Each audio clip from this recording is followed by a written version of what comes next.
Hi. You have to walk up to the mic. Okay. Yeah. Steve Seidman from Texas State. I'm Dean of Science there. And referring to Dr. Armandar's comment about what we can do to get people involved in ages 7 to 16 or 9 to 16. Yeah. Some of you may know this, many don't. Texas State has had a summer program called Texas MathWorks for about the past 20 years. Jeff's been involved with that.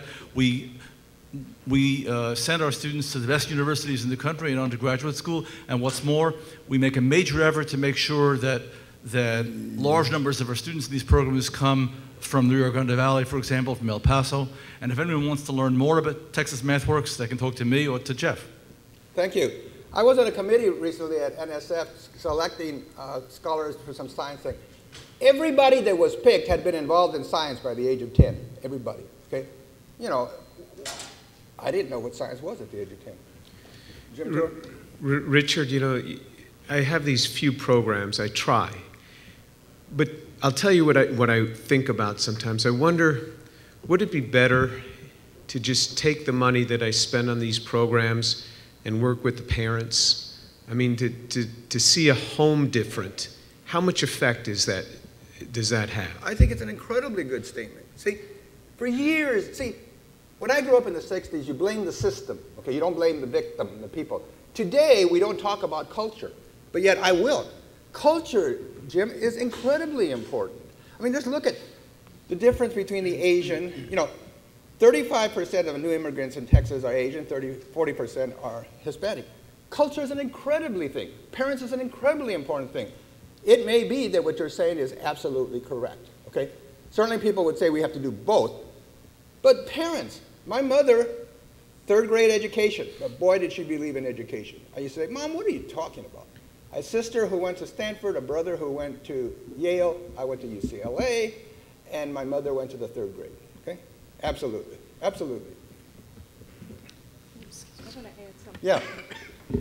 So I want to add to that comment with respect to talking with students, parents, but I think also K through 12 teachers, yeah, and in particular like counselors, because they impact students and encourage students about different disciplines, and I think that's a major effort as well. At Texas A&M, we have a high school program to increase the exposure of students to computer science and the broad range in computer science, but we also have activities for the teachers and counselors that bring the students, so they gain exposure about computer science. So I think the K through 12 teachers also need to be included. This is good. So Joseph or Donna or Efraim, you want to say anything?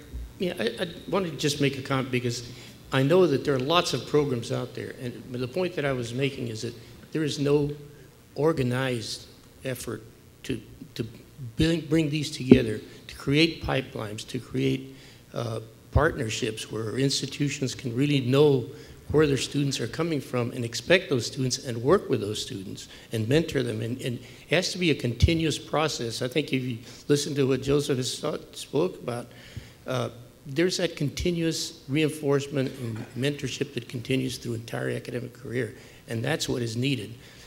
It's nice to have a program that gets the kids through, 3 years and then leaves them alone. What do you do then? Who picks them up? That's a good point. Okay. Dr. Tapia, I want to take issue with the point on your slide that said K through 12 is in a shambles. Okay. It's true that there are definitely problems in our public school system, but I want to point out Dr. Fuentes came from Lamar High School in Houston, which isn't part of the public school system. There are definitely pockets of excellence out there.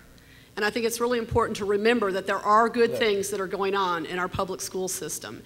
And the important thing is we need to find those things, we need to research those things, and figure out how we can replicate those things to other schools across Texas. How can we disagree with that? I'm from worst high school in Los Angeles public school. I'm a community college, okay? I'm fine. Of course there's exceptions, but we're not talking about the exceptions. We're talking, I made critical statements of UT Austin, of Texas A&M and stuff like that, and I knew this was a celebration.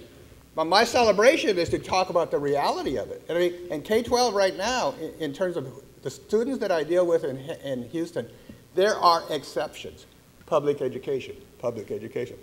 But those exceptions aren't going to change what's happening. But I think they can, because they can serve as examples. That's my point, is that they can serve as examples of the ways that things are happening, that things are happening well. And so our universities need to form partnerships with those schools that are producing excellent students, and then do more to recruit those students. And we do, and That's I've been my doing point. it all my life. And as Ephraim says, okay, we come in and we touch them and we hug each other and we love each other. I mean, you know, my favorite class is second graders. They all hug me. Right? Students don't hug me. Okay, but then it goes away. You want to say something? Yeah, let me add something to that. So, you know, one of my memories at Lamar's, they were going to decide the award for the most outstanding student, and they had most outstanding male student, most outstanding female student. And you were interviewed by the school board. And they asked me if I could change anything about Lamar, what would I change? And I thought about it, and my response was, nothing. Lamar isn't the one that needs the change. It's the school I was zoned to, Milby and Austin and Sterling and schools like that in the minority neighborhoods that need the change. Lamar doesn't need the change. And you know, I have friends of mine, you know, I have a friend of mine, Efren Fuentes, who's incredibly smart, incredibly bright. I mean, his favorite pastime is playing Go and playing chess. And every time I see him, he has a new logic puzzle that he wants to see how fast I can solve and compare it to his time. He's one of the smartest people I know. He got a high school education. He works at a factory.